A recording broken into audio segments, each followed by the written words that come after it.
All right, so with that out of the way, welcome everyone back to another episode of Herbal Prepper Live. Our show airs live every Sunday evening at 7 p.m. Eastern and 4 p.m. Pacific. And today is Sunday, January 7th, 2018. Welcome everyone who's tuning in live this evening, everyone who is in the chat room, and to all those folks who are going to be listening to the download later. This is the first episode of the new year, so I hope that you all had a very happy holiday season with your loved ones. Thank you, everyone, for being here tonight, because I really have missed you guys. I've missed this. It is nice to get back into the swing of things. I got to tell you, we had sort of a wild winter break over here. If you've seen the news, you know the flu outbreak that's 37 different states. So let's just say it's all over the U.S. So that hit our house because, of course, it's going to. And, but thankfully, we were over it a little quicker than I think the bulk of people. So we got it and we were down, and that didn't make for the best of holidays. And trying to, we ended up postponing getting together with family and such. We were over it quickly. And then we got, when I say quickly for a flu, it's not like, a lot of times that can go on for, a couple of weeks, but we were over it and got hit with, everyone's seen this in the news, the bombogenesis. I have lived in New England all my life without ever hearing the word bombogenesis or bomb cyclone or polar vortex. We had it all over the past couple of days. They had this bomb cyclone blizzard that was followed by a polar vortex leading to this snowmageddon in 2018. It was bitterly cold, and we had really an unusual amount of snowfall for my area of the state, which is along the coast, when the coastal waters usually keeps us a little warmer. So we had this sort of bizarre snowfall. Internet signal was a little intermittent at best there, but we spent plenty of time playing games with the kids and watching a few movies here. So we made it through. And is it a little choppy? Because there was I did have internet problems during the storm. It seemed to be better today. It doesn't settle. Let me know. I got my phone ready to go, and I'll just call. I'll call right in. Usually the sound is better. The sound quality is better when I dial in through the computer. So anyway, this week we are doing another audience requested show. I've been doing a series of chronic illnesses and preparing for them. A lot of concern being raised due to the escalation in words going back and forth and tensions due to North Korea's most recent ICBM launch, because now they can reach out and touch us. And there's been renewed interest in not only nuclear attack, the CDC is telling people to prepare for that, but also, in EMP, which would probably be easier, if they don't blow themselves up first. Did you see the article where they set up a missile and went down in one of their own cities? I'm like, that's, I gotta kind of laugh. You got to find humor in this somewhere. It's not funny, but it's funny. So, yeah, exactly. Anyway, if you're missing the chat room here, you're missing this. You should join it. You should join the chat room if you can. There's a funny conversation going on. So anyway, this is sort of renewed concerns here, about these kinds of attacks.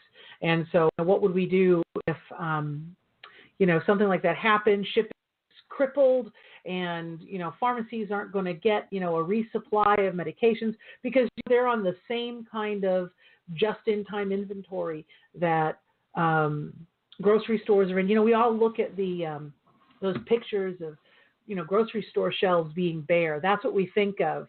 When we think of there being an SHTF situation, that there's going to be no food on the shelves, that we see the grocery stores, there's no water, no bottled water anywhere either. But the pharmacies are just as vulnerable, and, so there are a number of chronic illnesses, and of course there's other things too, other medications there too, antibiotics that are very, very necessary, pain medications that, people will fight for. Addicts will do anything to get, their next fix. And there are a lot of people, we know that there is, we have a very big problem in the U.S. with certain types of painkillers, prescription painkillers. And I don't want to be anywhere near a pharmacy if things were to go bad. So and it doesn't have to be so dramatic. I mean, someone could lose their job. And I know the economy is doing better right now. Economies are, cyclical. They go up, they go down. And you never know when, even in a down economy, some people are doing well, other people not so well. You don't, it's what comes around goes around. So, this is why we prep. So, just to have a backup plan. You never know. It could be something like the show that I did a while back. It wasn't that long ago on cyber attacks when the shipping giant Maersk, that Danish company, they got those these big ships. They go across the oceans with those the shipping containers on them. There was a ransomware attack in Ukraine, and it affected Maersk, and it shut them down for 2 weeks. It's that if that had gone on for any great length of time, I mean, the interruptions were more of an inconvenience, and a lot of people probably didn't even notice it because it was just 2 weeks. Had that gone on, though, I mean, they're responsible for more global shipping than like any of the other of those container shipping companies. We would have noticed, and it would have been really rough. So, anything like that can interrupt supply, because a lot of our pharmaceuticals do come from overseas, this would have been a really big problem. So we need to start thinking about some backup plans. And asthma is one of those cases where you really need to have a backup plan because you cannot cure asthma. You can only manage it. And the medications are, these are things people are dependent upon. They're not cheap, that's for sure. And you need to have a strategy in place to take care of, either your asthma, or it might be someone else's that's either in your family or in your group, or, if you are that type that is looking to work with your local community, if you are looking to be an herbalist and barter your skills with someone else, then, it's very important for you to know what to do if you have someone with asthma that's looking to you for some kind of a help. This is something that I think all of us should be aware of what to do. I mean, even if you don't know anyone right now, maybe there's nobody in your family who has asthma, and there's nobody in your little circle of people that you're prepping with, assuming that you're prepping with others. Maybe none of your neighbors do, but you don't know how things are going to progress in time. You might end up with one of your kids, they get married, they have kids, they may end up, they could have a kid with asthma.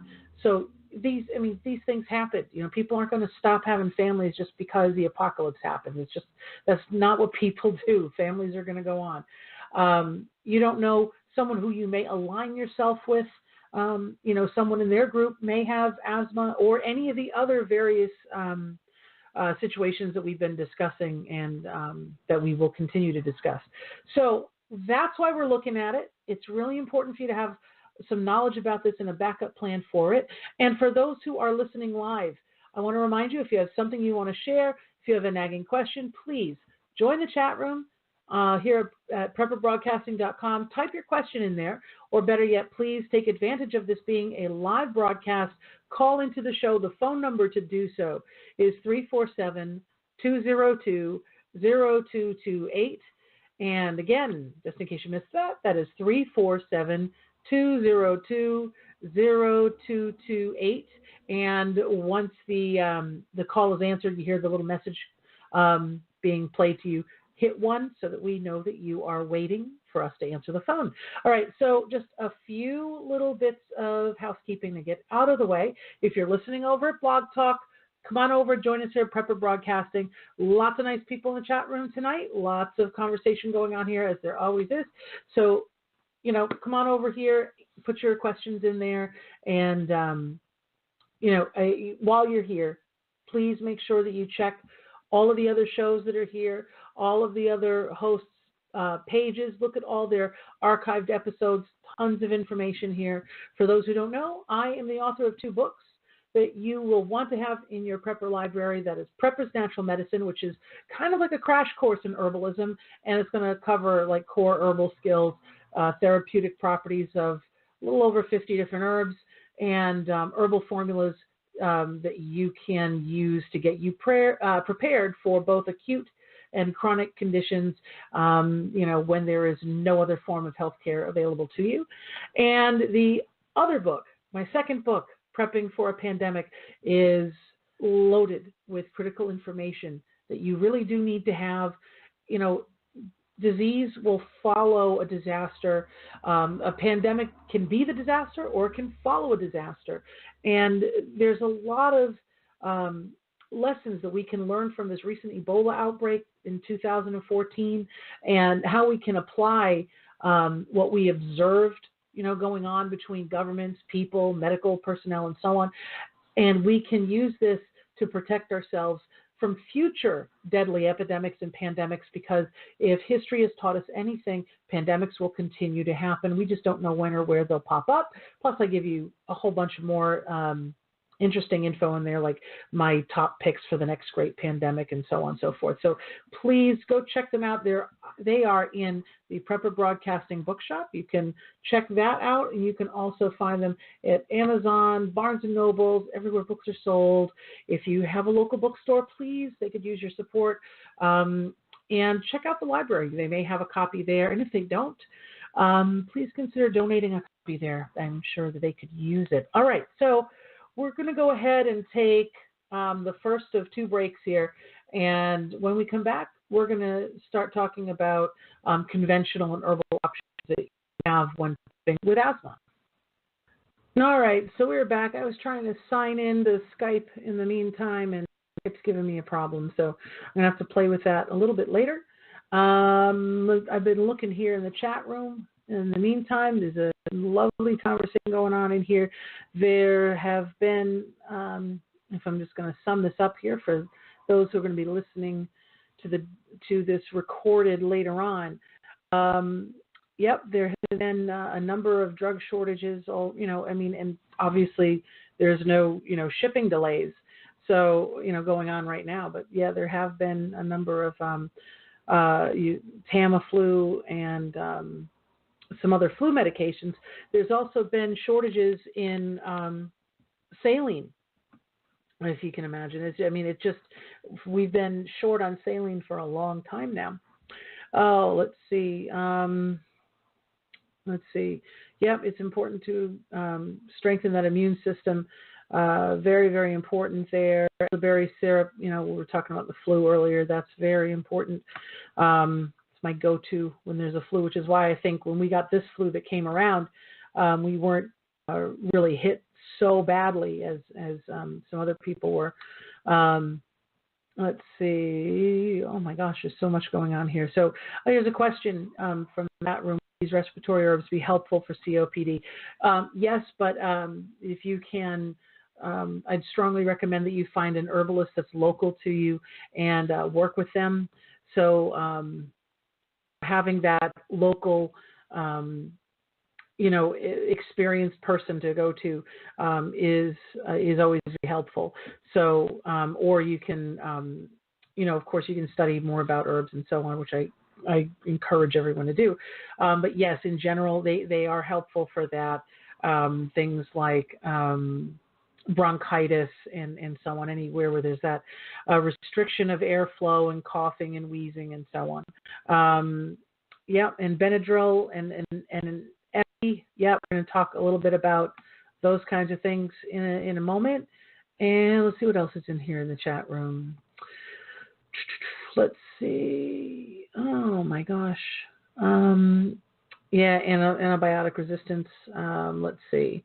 Oh, geez, your herbalist retired. Well, maybe that's a spot role that you might want to step into. Then that might be an opportunity there for you.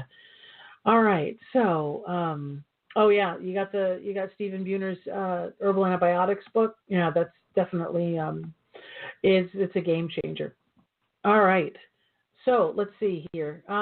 Starting out with some basic information about asthma. I mean, obviously, if you were listening to the show because you have asthma and you saw the title of the show, of course, you know a lot of this already. So for people who don't, though, they need to know this because again, they may end up with someone with asthma in their group, or having to help someone with asthma. So just so that we're all on the same page.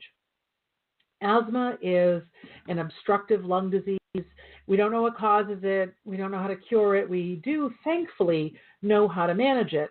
And that's really important because, it constricts the airways. It makes it hard to breathe. And, we kind of need to do that.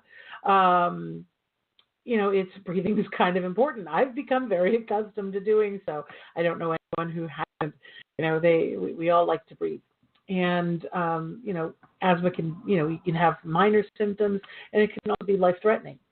So, word about symptoms, it is really important that if you have access to, modern medical facilities, a physician, if you have access to modern diagnostics, that you avail yourself to them and that you get a proper diagnosis from a licensed physician. Because, sometimes symptoms will show up, in very young children, and sometimes they show up much later in life, on the other end of the spectrum. But symptoms can be similar to some of those that are found in other serious conditions. So if you just assume that they're asthma, you might be masking, another problem and not and doing yourself a disservice. So make sure that if you suspect asthma, that you get a proper diagnosis of, if that's possible. I mean, we have that available to us now, so use it now. Obviously, post disaster, some Hollywood-esque, long-term scenario, that you're going to have to make your best judgment, without access to that, but we have it now, so please avail yourself to that. So anyway, that being said, when the airways, when asthma symptoms are flaring up, they become inflamed and they constrict and they become narrow, and often there's excess phlegm. There'll be coughing, wheezing. It's very difficult to catch one's breath, to get enough oxygen, to get enough air into the lungs. There's often a pressure, a weight, or a tightness on the chest. During an asthma attack, the body is taking in less oxygen, and it doesn't it builds up, and you can monitor yourself somewhat with a couple of instruments that you can pick up now. And they're not that expensive. You can go over to Amazon and pick yourself up a very small little portable pulse oximeter, and that is going to measure the oxygen in your blood. And you can also pick up yourself a peak flow meter. They get several different versions there, and there's one that doesn't require any electricity. So I would suggest you get that because that's more resilient. And what a peak flow meter will do is it will it measures how well your air is moving out of your lungs. And you breathe into it, and the reading is compared to another reading that, you took earlier that represents, your more ideal, measurement. So you have something to compare it to. So this is a way that you can monitor, how the oxygen in your blood and the airflow, from day to day, week to week, and so on, to keep just kind of keep an eye on this before you even start to feel anything. There are a few situations that can bring on an asthma attack, or they can make symptoms worse. And the first, I think, a number of us may recall, if you had anyone with asthma in school, when, at least from my generation anyway, is exercise-induced asthma attacks. And it's worse in cold, dry air like we have right now in winter. And one of the things, though, is that this is not to say, okay, don't exercise, don't exert yourself. That's not the correct response. You can actually improve your asthma somewhat by staying fit, by exercising. You can, and just like anybody else, can improve their lung capacity. So you can definitely improve it somewhat by staying fit. However, be aware that if it does happen to be cold and the air does happen to be dry, it may not be the best day in the world to go run a 5K. So just keep that in mind. The second scenario is occupational asthma, which is triggered, you go to work and there's some exposure to chemical irritants that are in the air in the workplace. One of those reasons why we're told now not to be wearing perfume when we go to work. So, but of course, there are industrial chemicals and so on that can certainly irritate someone's asthma symptoms and trigger an attack. And a third scenario is allergy-induced asthma.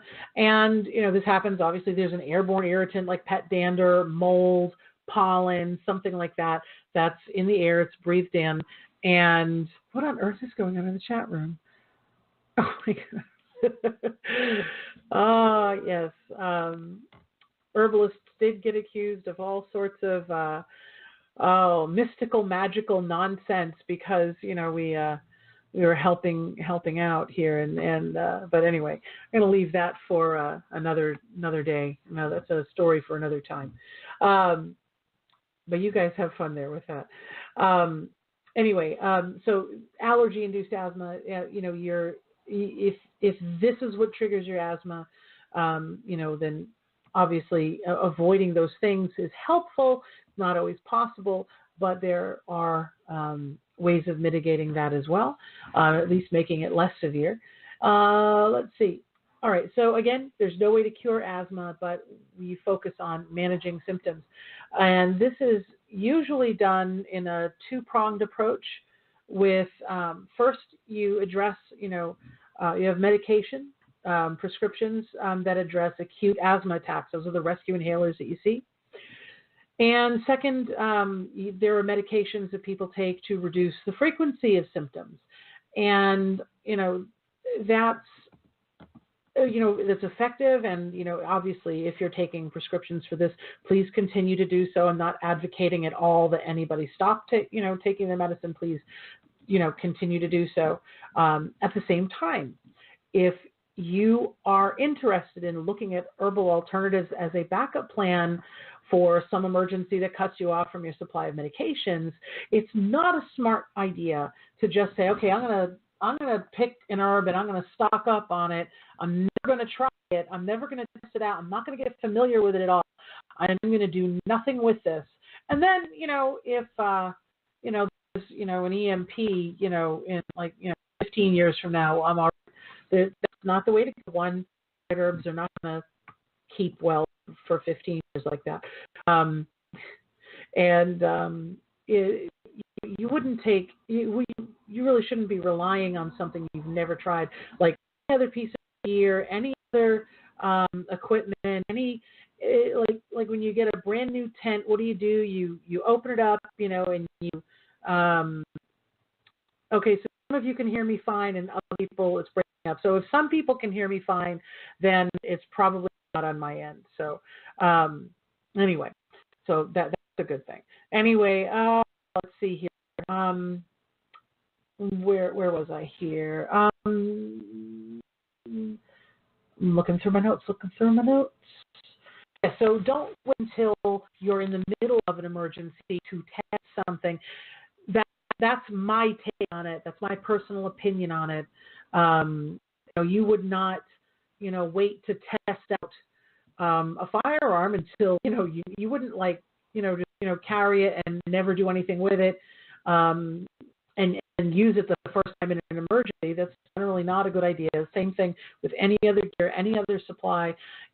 Just with your food storage, you don't want to invest, thousands of dollars in food storage to find out you can't stand the company's product. That's not a good idea either. If it were me, if I had it, and if I were trying to prep for myself here, I would probably do some very controlled experiments, get familiar with it, with whatever, because you keep in mind, just like with pharmaceuticals, herbal remedies do not affect each individual exactly the exact same way. Sometimes an herb might work very well for someone, doesn't do anything for somebody else. So if it were me doing this, I would want to experiment, some very cautious experimentation while times were good.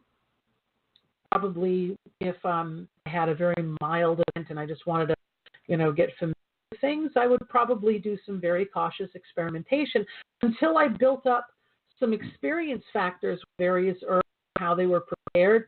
And it would be preferable to work with an experienced herbalist who is local, that you can, meet face-to-face with and get some guidance, just get familiar with what does and does not work for you as an individual. That would be my approach if it were me. So what options exist? Conventional options.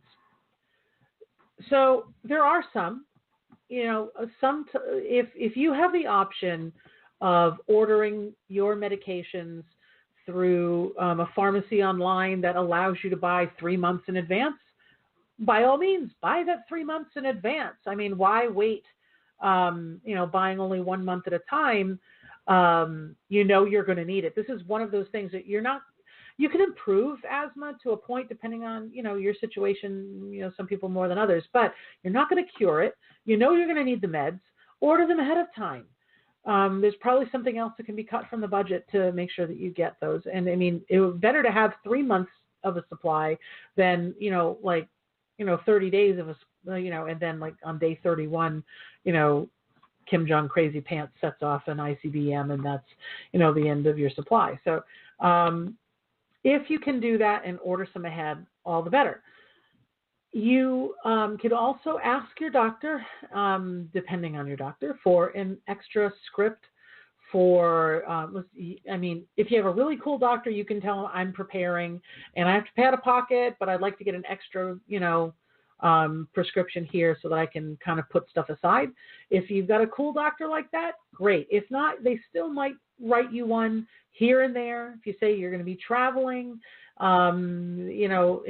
emergencies, maybe, you want to have one on hand just in case you're stuck at home because you've got, a bomb, cyclone, blizzard, polar vortex thing happening and you don't want to be stuck, without your medicine.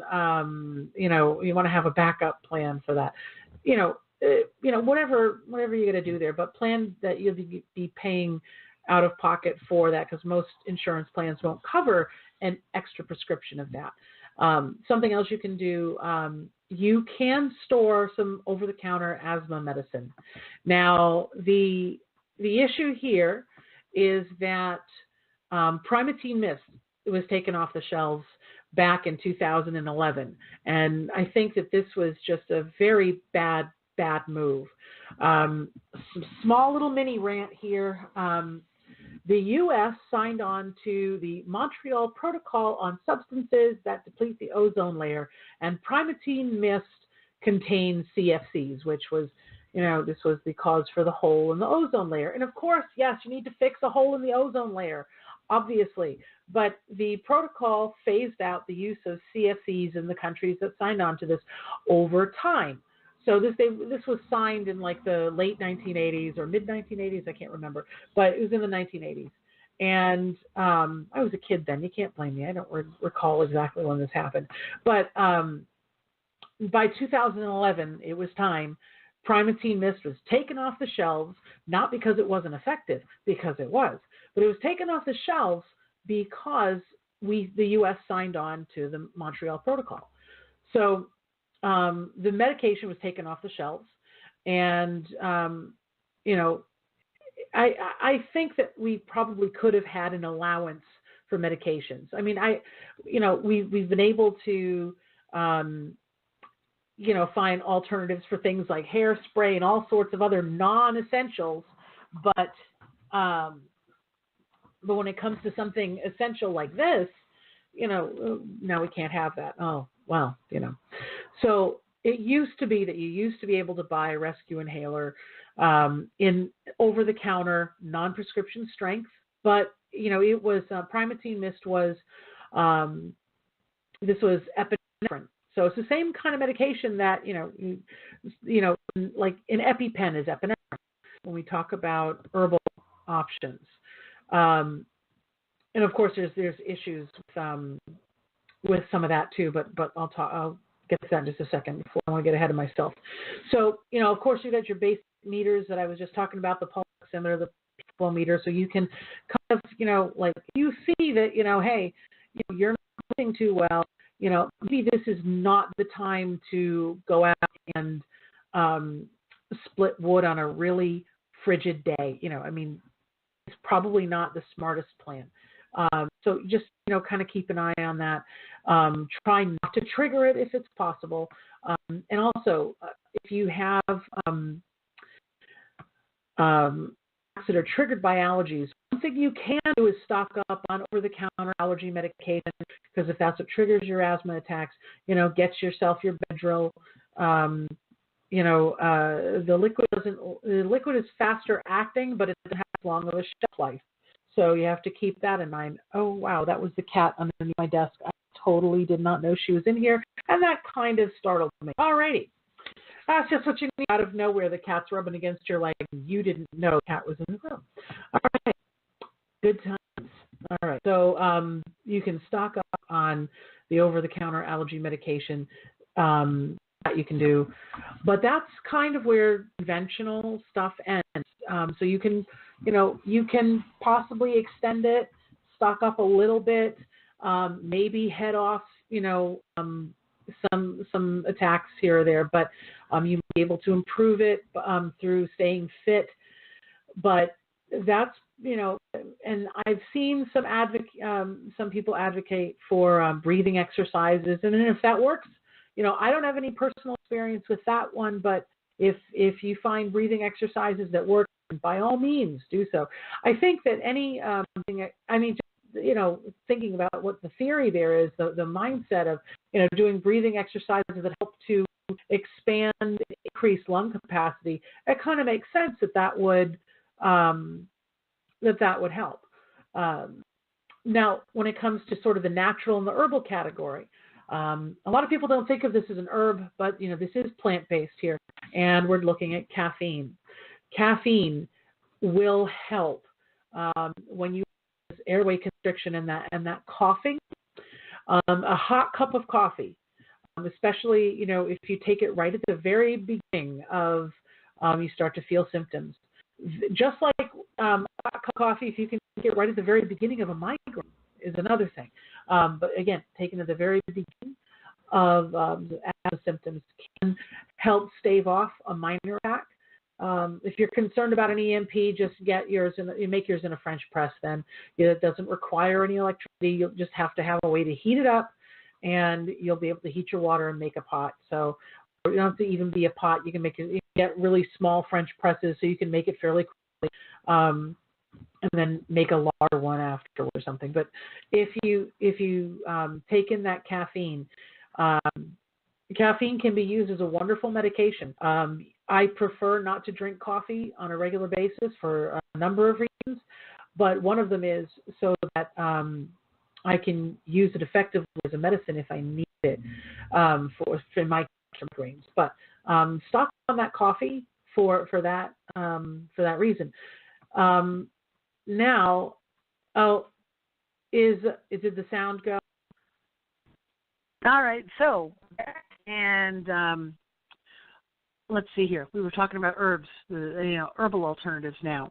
So, talked about caffeine. That's good. So, if you can't get caffeine from coffee, I wouldn't rely on black tea or green tea. there's not as much caffeine, and personally in my herbal practice, I haven't seen that work as well. And it might just be something unique to coffee. It might not just be just the one chemical that's in it. But as a backup, I wouldn't turn it down, but I would go for coffees as my go-to as a caffeine source for that. Now, other plants here, lobelia, probably my favorite. It's the first thing that I go to. If I end up someone who comes to me who is looking for some alternatives, it's one of the first things that I mention. Lobelia inflata. You can make a tincture with this. You're using the aerial parts here, and the one thing about making a tincture, and you can go on my website. I've got instructions for how to make a tincture. I'm not going to cover that now, but in this case, let's say you're going to macerate it. When you make a tincture, it's usually with with alcohol. In this case, you want to add a small amount of vinegar to it, or you can just make an herbal vinegar. In order to get the chemicals out of the lobelia that you need for this, because it's the premier antispasmodic. It is just, it is a wonderful antispasmodic, and it's a wonderful expectorant, and it's a wonderful overall relaxant.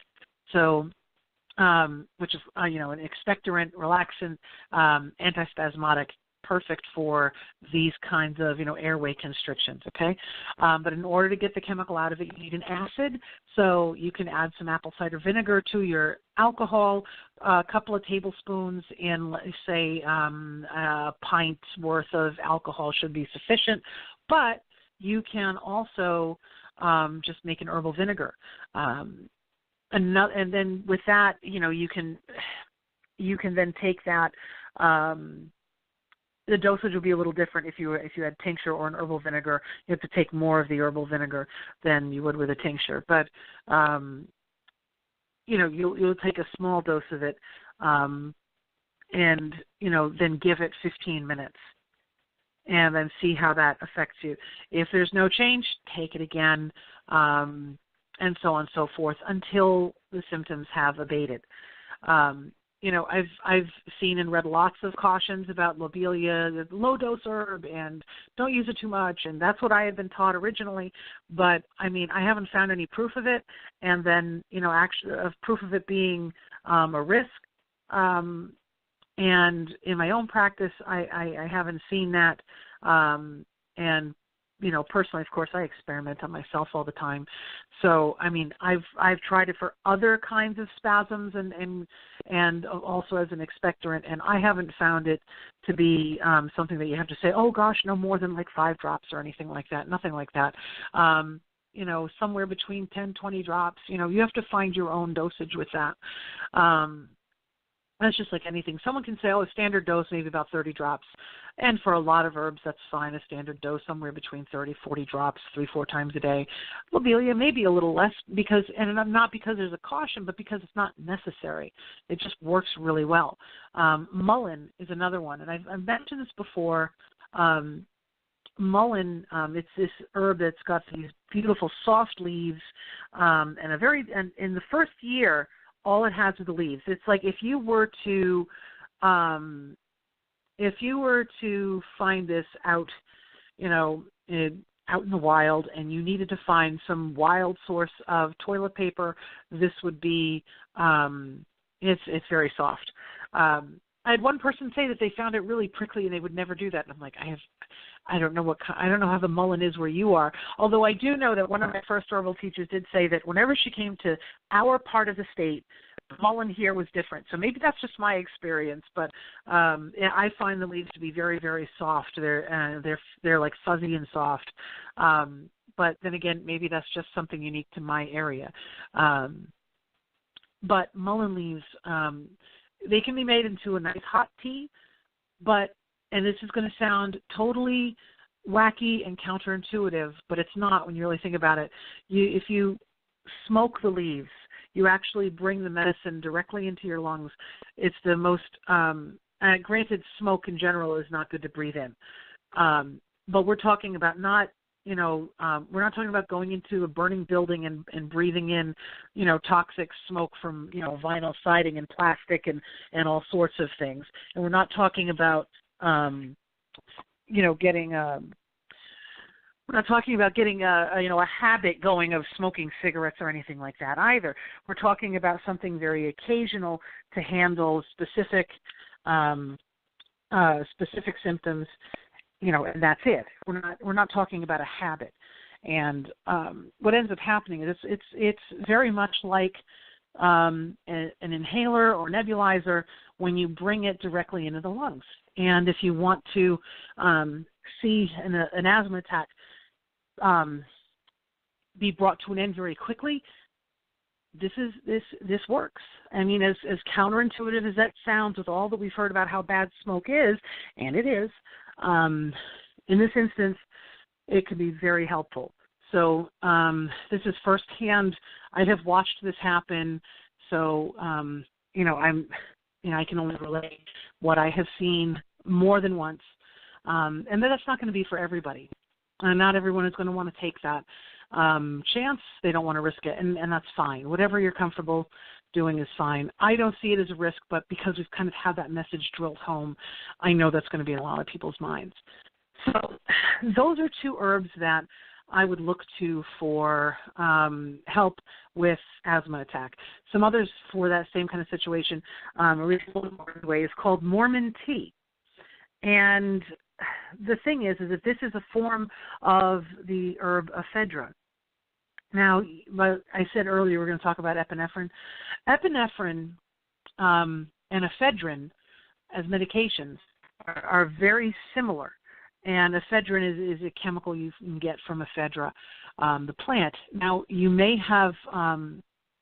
recall a number of years back, ephedra was all in the news. It was this horribly risky thing, and people, they had these cardiac events from it and so on and so forth. And that's true. That happened. And what happened was a weight loss company found out that, hey, if you have ephedrine from, if you have ephedrine curbs the appetite, and it kind of keeps you going. So they used they put a mega dose in their product. And of course, geniuses that we are here in the U.S., if a little of something is good, more is better. So they took this weight loss product that already had a mega dose of ephedrine in it, and then of course they took way more than was indicated on the box. And of course people are going to have problems under that circumstance. Now, of course, there are some concerns there using it. I mean, if you have high blood pressure, you have to be careful using Mormon tea. But at the same time, it's more important that you be able to breathe, and you can probably deal with that high blood pressure later. That's my thought process on that. Mormon tea, it's a plant, it's ephedra. Now, all sales of products with ephedra in it have been banned by the FDA for our safety, of course. I'm eye-rolling here. You can't see that, but just understand I'm giving a big eye roll. So for our safety, they've banned it. And instead of just banning mega doses of it, they're going to ban the whole thing. Makes them feel good, makes them look like they're doing something. So while you can't buy products with ephedra in it, you can buy the plants and you can buy the seeds. So if you go on over to Amazon, or if you go over to Strictly Medicinal Seeds, you can find the seeds to grow the plants. And you also may have some wild growing near you. That's another thing. So that would be what I would look at for an acute attack. There are some other options also, because remember I said there's usually a two-pronged approach here for acute attacks, and also reducing symptoms overall. So for that, there's a couple of options as well. There's Grindelia. There's a Grindelia species. You pick whichever one is, growing near you, grows in your region. And you can make a tincture out of this. We're talking about the aerial parts of Grindelia, which you may also know as a remedy for poison ivy. So multiple uses here. Very good plant to have around. If you don't have it growing near you, you might want to plant it because, even if you don't have asthma, poison ivy is pretty miserable. So this is one of those that is not good for, an acute attack, but it's better used on an ongoing basis to help reduce overall symptoms and help reduce the number of attacks. So this you could take in a tincture form.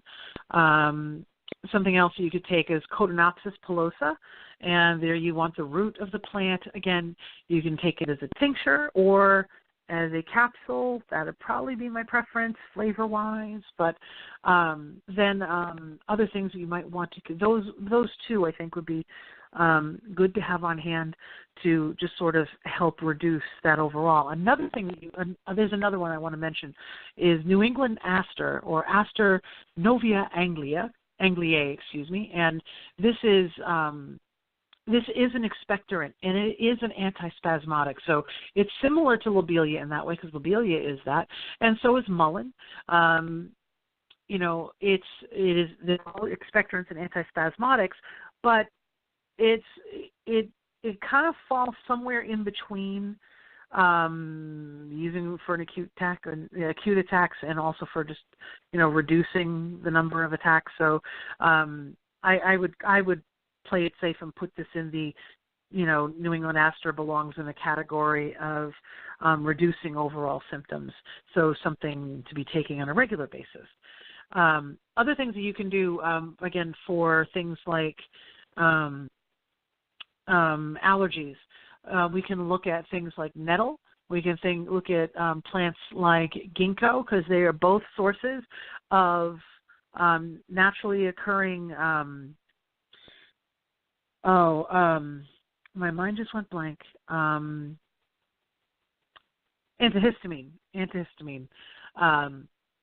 So nettle, stinging nettle. Granted, ginkgo is probably easier to harvest, but nettle is really well known for it.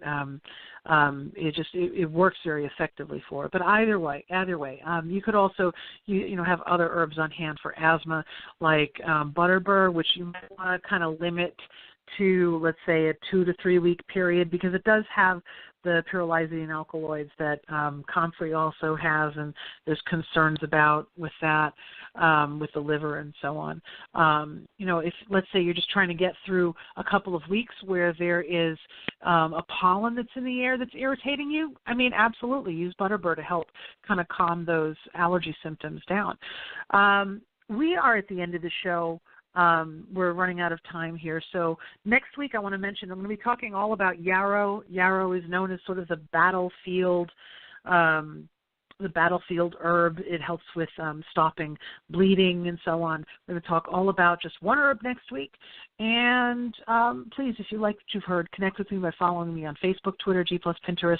Don't forget, subscribe to my YouTube channel. Please check out herbalprepper.com. Check out all the classes that are there. I'm going to have an update on courses next week that you're going to want to hear. And I thank you all for spending your time with me. I hope you get something out of it. This has been Kat, the Herbal Prepper, with Herbal Prepper Live. We'll see you again next week.